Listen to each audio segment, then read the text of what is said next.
All right, this is Tara Devlin from Tarabuster, Unapologetic Liberal Talk. And it's starting to feel as if the Republican Party really doesn't want to have an infrastructure bill. Or any other bill, for that matter. Well, of course not. I'm being facetious. Of course, they don't want to pass anything. This is part of a tactic, an obstructionist and delay tactic that they've engaged in forever. And I'm reacting to this article on the Huffington Post. It was the headline for a while, the front page headline: Bipartisan Infrastructure Talks on Brink of Collapse in Senate by Igor Bobek. And that annoyed me because just that headline itself, it gives cover to the Republican Party, the obstructionists. It asserts almost as if they are negotiating in good faith.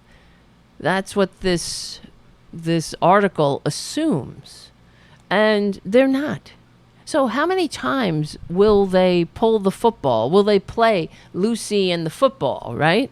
Is it really happening again? How many times? Oh, no!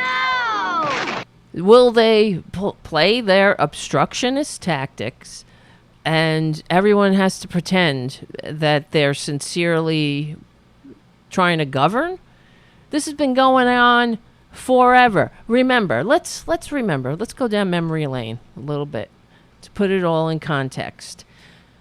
On the night of Obama's inauguration, some of the major players in the Republican Party caucus got together, well, in a restaurant in Washington, D.C. called the Caucus Room, and they conspired to do nothing, to obstruct Obama, to ensure that he couldn't have anything passed, that he would have no wins, or that he couldn't do anything to help the American people. Now, let's remember, when Obama took office, the American economy was we were on the verge of the second Republican Great Depression in 100 years.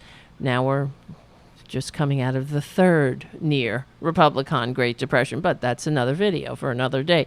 So on the in an economy that was hemorrhaging 750,000 jobs a month, these filthy anti-democratic, small d democratic fascists got together at this Caucus Room restaurant to cause pain, to vow to cause pain to the American people for political gain, so that they would blame Obama and thereby give the Republicans the majority again. And what will they do with that majority?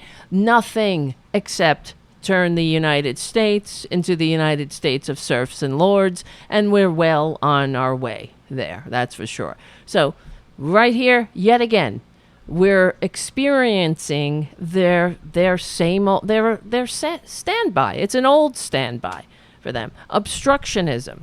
They're not interested in functioning government. So why would they all of a sudden, they put in all this work into overthrowing a constitutionally limited democratic republic, installing unqualified flunkies and shoving unqualified loyalists onto lifetime judiciary positions. All of the tactics of overthrowing democracy, they've put them in place, but they're going to come out and negotiate with their opposition, to give their opposition a win, when the ultimate goal here is to destroy democracy once and for all, and they are working on it. What do you think they're doing? Using the big lie to ensure that the next election will be the last election. Just like all over the world, we're watching autocrats illegally seize power, and they're following the same playbook.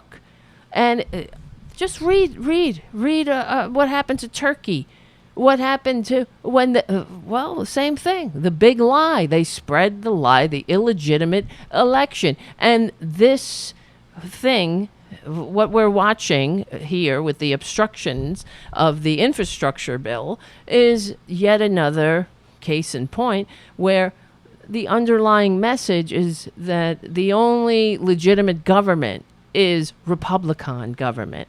So therefore, anything they do can be justified. If you're battling the Democrats, who they've been the morons of this country have been propagandized into thinking are not just an opposition party, but the outright enemies of the people. So listen. This is what we're up against. They're an anti-democratic party, the Republican Party. They're not negotiating. They're not doing a damn thing. They are obstructing, just like, Chip Roy himself, one of the filthy fascists, Representative Chip Roy, was caught on tape saying what, saying what I'm insinuating. It's not insinuating when he confirms it, that the Republican point is to cause, what he said, 18 more months of chaos and the inability to get stuff done. And now we're on 17 months and counting. So they are running out the clock until they hope they get the majority back and kill pesky democracy for good. Infrastructure be damned. And trust me, if they are successful, because of the likes of Kristen Sinema and Joe Manchin, history will revile Kristen Sinema and Joe Manchin even more than the normal patriots of America do now. But this is what we're up against, and we have to be able and willing, and first of all, we have to accept that this is what we're up against, an anti-democratic coup. And we need to be willing to do what it takes, legally and peacefully, to prevent it, to prevent them from being successful. My name is Tara Devlin. Thank you for listening and for your support. Hit the like, the subscribe, and the notification bell so you will be informed when we go live, and you can hang out in the chat room with our great, amazing Tarabuster community, and we will win. We're on the right side of history. We're on the right side of decency, dignity, and democracy. My name is Tara Devlin. I'll see you soon.